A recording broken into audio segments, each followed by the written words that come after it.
O São Paulo está classificado para as quartas de final da Libertadores, mas precisamos ligar o alerta para os próximos jogos.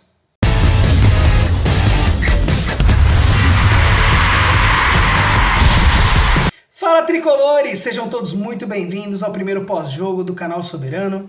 Eu me chamo Natan, peço que se inscrevam no canal, deixem um like, comentem o que vocês quiserem sobre o jogo, sobre dicas aqui para o canal. O que vocês quiserem, o campo de comentários está totalmente disponível para vocês.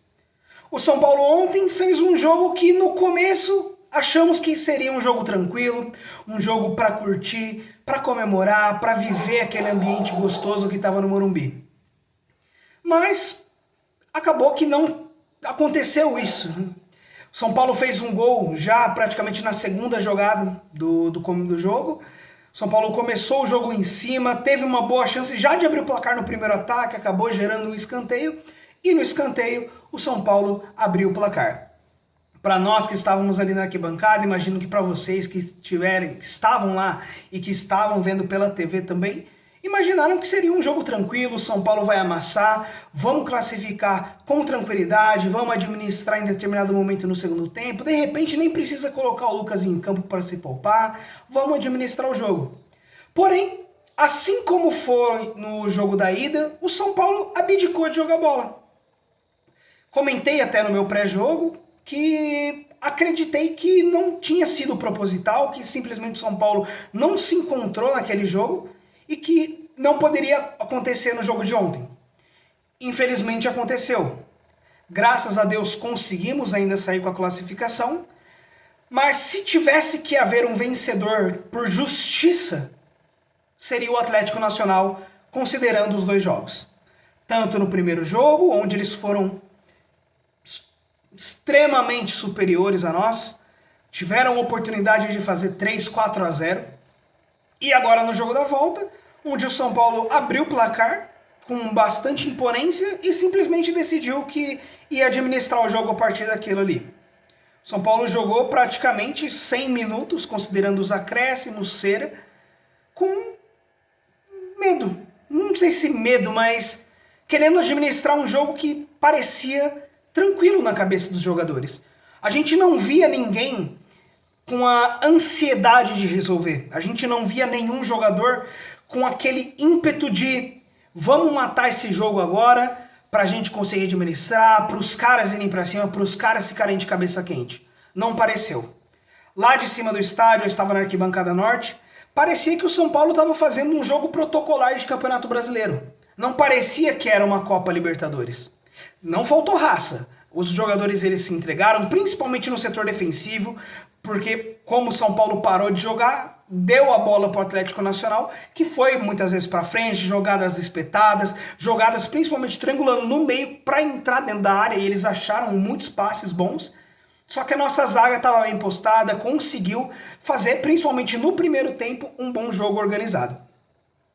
No segundo tempo, a gente esperava que acontecesse alguma mudança tática, mas não que houvesse substituições, como não houve, porque a gente imaginou que o São Paulo percebeu o que fez no primeiro tempo, que basicamente parou de jogar bola e o Atlético Nacional foi para cima. No primeiro tempo o Atlético Nacional não teve grandes chances, teve uma chance que não me recordo agora qual jogador chutou no canto esquerdo, o Rafael conseguiu fazer uma boa defesa. Teve um outro chute mais para cima do gol, mas fora isso, no primeiro tempo, o Atlético Nacional só pegava a bola, girava, mas não conseguia finalizar. No segundo tempo, imaginávamos que o São Paulo ia voltar diferente, porque terminou o primeiro tempo muito mal. Em determinado momento, em torno de 40, 42 minutos, lá na arquibancada a gente só falava, pô, espero que acabe logo esse primeiro tempo.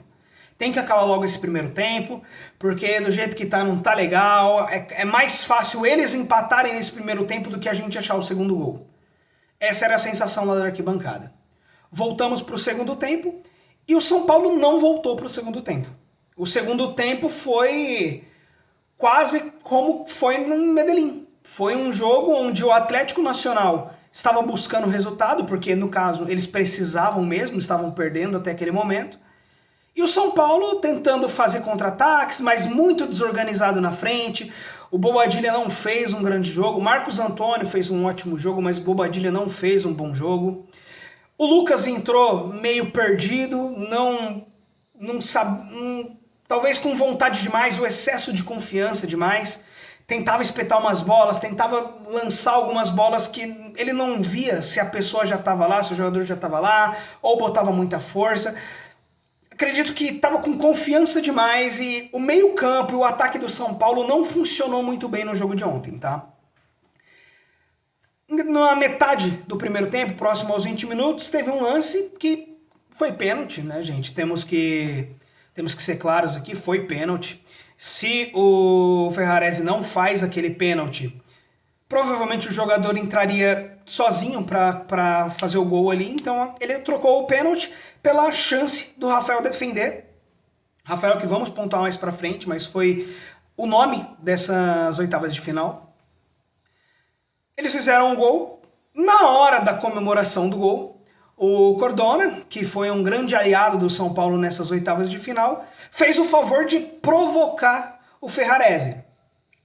Agora, sem juízo de valor aqui, pessoal, no jogo da ida, quando ele perde o pênalti, o Ferrarese foi provocar ele, gritou no ouvido dele. Na ocasião em Medellín, o árbitro nada fez. No jogo de ontem, o árbitro prontamente deu cartão amarelo para o Cardona e para o Ferrarese. Não sabemos o que ele disse. Eu não vi a súmula, não sei se já foi divulgado. Quando eu estou gravando esse vídeo, ainda não foi divulgado exatamente o que ele disse. Mas acredito que não foi uma provocação simples, uma provocação de jogo. Porque no momento que o Cardona fala com o Ferrarese, grita no ouvido dele, o árbitro prontamente já corre para puni-lo com cartão amarelo. Então talvez tenha sido algo num tom a mais, algo que pudesse gerar algo maior, e o árbitro optou por dar cartão para ambos. O Cardona naquela ocasião já tinha cartão amarelo, acabou sendo expulso. Nós lá da arquibancada não entendemos o que estava acontecendo, porque ainda estava na comemoração do gol deles, a gente não percebeu direito o que estava acontecendo, o jogo demorando para recomeçar, os jogadores do Atlético Nacional reclamando muito, e a gente não sabia exatamente do que, não sabíamos se tinha havido invasão, se ia voltar. Só depois, com a rede social, a gente olhando lá, a gente descobriu que o jogador do Atlético foi expulso, mas só conseguimos descobrir o que aconteceu depois do jogo, olhando nas redes sociais. Naquele momento, o São Paulo coloca Ferreirinha em campo, e a gente imaginou que, Lucas Ferreirinha e o Luciano estavam em campo, ainda mantendo Bobadilha. Imaginamos que o São Paulo ia para cima agora, aproveitar que está com um jogador a mais e amassar o Atlético Nacional para nem levar para os pênaltis, para fazer a classificação ali nos 90 minutos mesmo. No final do jogo acabou sendo isso, mas nos 10 próximos minutos não foi o que pareceu. O Atlético Nacional não se recuou, o Atlético Nacional continuou atacando o São Paulo, teve uma chance no final do jogo ainda, que o jogador saiu sozinho na frente, e ele preferiu tentar o pênalti do que a finalização. Graças a Deus ele fez isso, porque ele estava só com o Rafael ali na frente dele e ele preferiu cavar o pênalti. Não foi pênalti, né? Mas ele tentou. E nesses próximos 10 minutos após a expulsão, foi uma trocação como se nada tivesse acontecido. O São Paulo ia para frente, perdia a bola, gerava contra-ataque para o Atlético Nacional, que não poupou esforços em continuar atacando, continuou indo para cima, principalmente com o Moreno, e tiveram chance sim de fazer a virada. Depois, mais pro final do jogo, o árbitro deu 8 minutos de acréscimo, que foi um absurdo, porque só do momento da parada do VAR até a cobrança do pênalti, e ainda após aquela confusão, foram 9 minutos de jogo parado. E o árbitro deu 8 minutos de acréscimo. Na hora da arquibancada, a coisa que eu pensei foi, ele vai dar no mínimo 10. No mínimo 10, porque justamente ficou muito tempo parado na parte do gol, na parte do pênalti. E fora a cera absurda que ele permitiu que os jogadores do Atlético Nacional fizeram, assim como eu havia antecipado no nosso vídeo pré-jogo, ele foi conivente com a cera, não deu cartão pro goleiro, que ficou caído diversas vezes. Ele deu bastante cartão, tá? Isso me surpreendeu um pouco. Ele deu bastante cartão para os jogadores do Atlético Nacional, que chegaram um pouco mais forte em alguns momentos. mas ele foi conivente com a cera, que acabou gerando a decisão por pênaltis, porque o São Paulo acabou se irritando também, acabamos perdendo muito tempo e o jogo não fluiu. O São Paulo teve algumas chances, o Ferreirinha fez uma grande jogada, o Luciano quase fez um gol na sorte, o Ferreirinha teve um outro lance do lado esquerdo que acabou chutando em cima do goleiro, e nos 90 minutos, juntando os dois jogos, eu diria que o Atlético Nacional foi melhor do que o São Paulo, porém o São Paulo acabou sendo mais sortudo, teve mais garra, acredito sim que o São Paulo teve mais garra, o Atlético Nacional teve mais vontade, mas o São Paulo teve mais garra. E o São Paulo teve o trunfo do Rafael. Quando o jogo acabou e foi para pênaltis, na arquibancada era um misto de eu não acredito que isso está acontecendo, a gente vindo de uma eliminação para o Atlético Paranaense nos pênaltis. Claro, situações completamente diferentes, os jogadores em campo completamente diferentes, e ficava a dúvida do que ia acontecer. Não sabíamos com qual âmbito, com qual ímpeto, o São Paulo ia entrar para fazer essas cobranças de pênalti. Sabíamos que saiu na notícia, na mídia que o São Paulo treinou bastante pênalti. Isso nós sabíamos. Mas chegamos lá, sinceramente, com muito medo. Não, pelo menos ao meu redor, não via muita gente confiante. Eu via muita gente com medo. Começaram as cobranças, e um detalhe importante, na moeda, o Rafael ganhou. Normalmente, quem ganha acaba escolhendo começar a bater. Porque acaba sendo, querendo ou não, uma pequena vantagem psicológica. Mas o Rafael ganhou na moeda e escolheu defender primeiro. Agora, né, sabemos que foi uma ótima decisão porque ele ainda pegou a primeira cobrança. Uma cobrança que, de certa forma, até foi bem batida, mas o Rafael foi melhor. Logo em seguida, o Lucas foi para a cobrança, fez uma cobrança excepcional. Nas próximas cobranças, todo mundo acertando. E um detalhe muito importante. O Rafael teve 8 pênaltis contra ele nessas oitavas de final. 2 pênaltis em Medellín, 1 pênalti aqui no tempo normal e mais 5 na cobrança de pênalti. Ele acertou 7 vezes o canto. O único pênalti que ele não acertou o canto foi o último pênalti do Atlético Nacional que não me recordo agora qual jogador acertou a trave. Então, até quando ele errou, a gente acabou tendo sorte. Mas um parabéns especial para o Rafael, para a equipe de treinamento de goleiro do São Paulo, que foi impecável e fundamental. Que se não fosse isso, estaríamos eliminados. Esse pós-jogo seria com um clima totalmente diferente, um ânimo completamente diferente e basicamente o nosso ano ia ter acabado. Uma observação que acaba não aparecendo na TV, mas para quem estava no estádio ficou muito claro. Na cobrança do Enzo Dias, os jogadores do Atlético Nacional que estavam lá enfileirados no meio-campo gritavam desesperadamente tentando chamar a atenção do goleiro, informando que o Enzo bateria no canto esquerdo dele. Eles avisando, vai bater no canto esquerdo, vai bater no canto esquerdo. E nós ali da arquibancada, gente, será? E ele não sabe, porque ele tá de costas, ele não sabe que foi avisado. O Enzo bateu no canto esquerdo, mas ele bateu muito bem o pênalti. O goleiro foi bem também, acho que muito por conta do aviso dos companheiros, ele foi no canto certo, mas graças a Deus o Enzo bateu muito bem e fez o gol. E quem falar que não ficou com medo ou certeza que o Cedric perderia o último pênalti, tem que atirar a primeira pedra, porque quando vimos o Cedric indo para a bola, todo mundo ficou numa apreensão. Todo mundo ficou... E agora? Porque não é novidade que a torcida de São Paulo já está com pouca paciência com o Cedric. E é justificado, tá? Ele tá numa fase que não tá legal, tá errando tudo que ele tenta. Ele demonstra vontade, ele não joga de sacanagem, tá?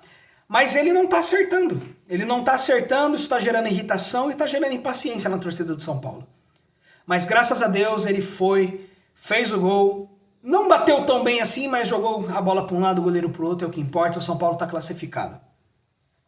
Amanhã vai ter LDU e Botafogo às 7 horas da noite, jogo também exclusivo pela Paramount, a gente vai estar aqui observando, assistindo, não vou estar fazendo live, mas vou estar analisando o jogo para depois fazer um vídeo na sexta-feira sobre esse confronto. Muita coisa vai mudar para o jogo das quartas de final, tá?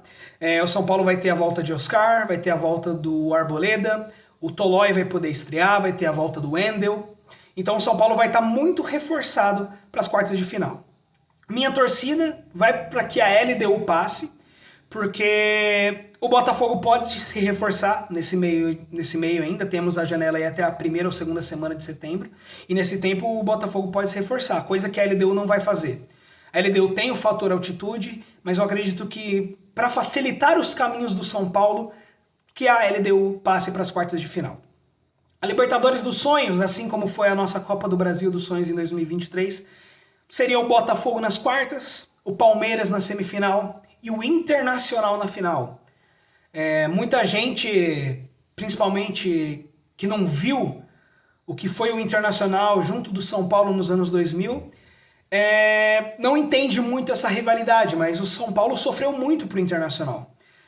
Perdemos a final para eles em 2006 e fomos eliminados por eles na semifinal da Libertadores de 2010. Aquela Libertadores ainda muito marcante porque a final seria contra o Chivas Guadalajara. E o Internacional acabou ganhando aquela Libertadores, mas mesmo que não ganhasse, estaria no Mundial de Clubes, porque o Chivas não poderia ir por conta de um time mexicano ter sido campeão da CONCACAF. Então era um jogo, praticamente uma final que valia a vaga no Mundial ali, e o Inter se saiu melhor, posteriormente foi campeão, foi pro Mundial e acabou sendo eliminado por Mazembe. Então assim, temos contas a acertar com o Internacional, temos contas a acertar com o Palmeiras, que na última Libertadores eles levaram a melhor, e temos contas a acertar com o Botafogo, onde poderíamos sim ter sido classificados nas quartas de final do ano passado, mas por problemas nossos mesmo, acabamos sendo eliminados dentro do Morumbi, numa disputa de pênaltis. Espero que esse ano seja diferente, a gente avance a semi, avance a final e que o São Paulo seja o primeiro time brasileiro tetracampeão. No mais, torço para que esse jogo sirva de exemplo para o que não deve acontecer nas quartas de final. Não estamos mais na Copa do Brasil, então o elenco vai ter algumas semanas de descanso, vem data FIFA por aí, se mantendo o brasileiro próximo da zona da Libertadores, para que caso a gente não consiga a vaga direta para a Libertadores, por ser campeão da Libertadores, que a gente consiga a vaga pelo Campeonato Brasileiro. O São Paulo volta a campo agora no final de semana. Amanhã provavelmente tem vídeo, eu vou falar especificamente sobre o patrocínio do São Paulo e o que o novo contrato do Flamengo interfere na nossa vida. No mais, agradeço a audiência de vocês, peço novamente que deixem o seu comentário, se inscrevam no canal e muito obrigado. Vamos São Paulo!